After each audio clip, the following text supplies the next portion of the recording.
So hi guys. So nagdating na din ang order ko guys. This is 65 watts max 4-in-1 charging cable. So 4-in-1 charging cable guys. Sa TikTok ko pa rin ito in order.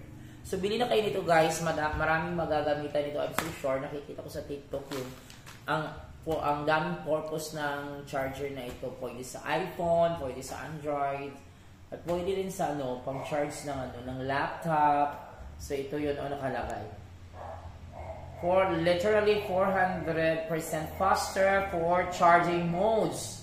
So na-PD 3.0 fast charging protocol, multi-function 4-in-1. Charge 80% in 25 minutes. Imagine 25 minutes, 80%. So mura lang ito guys. Na-order ko ng 167 plus shipping pay. So all in all, ang nabayaran nito is I think 200.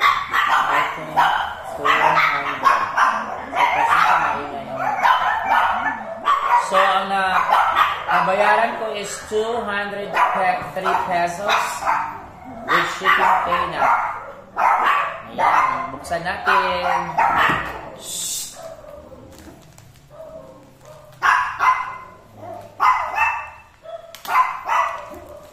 Ito guys. Nagulan na.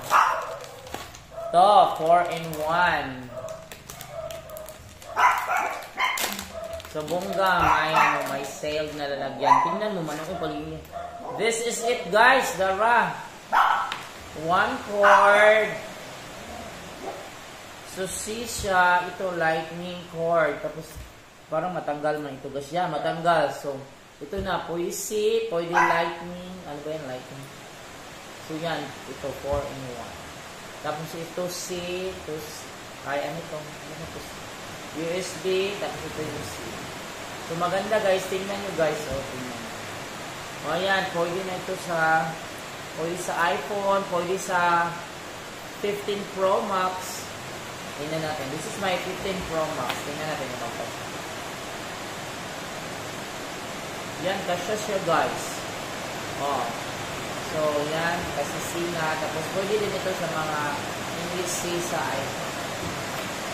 Yan guys. Bili na kayo nito. Maganda. Thanks TikTok siya. Bye.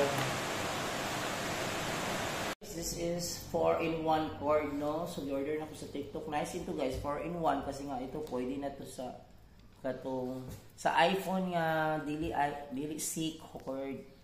Dili C ang iyang charger. So, pwede na kanya siya guys. Pagtanggal nimo, so pwede na sa iPhone 15 Pro Max, pwede na o sa mga Android nga C ang charging port. Then diri guys, pwede na katong isaksak na sa USB o sa patong or kanang para sa saksakan sa charger, pwede na siya. Pero sa iPhone 15 nga C to C man to siya, dara pwede na puro C. So 4-in-1 sa guys, nindot kay C to C, nindot kay na. Walang nindot kay na, daghan na chargehan. C to C guys, C to C, yung kuan o sa laptop o katong saksakan sa charger nga DC, pwede siya na. 4-in-1, bili na kayo guys sa TikTok. Nasa ni sa akong shop sa TikTok. Bye!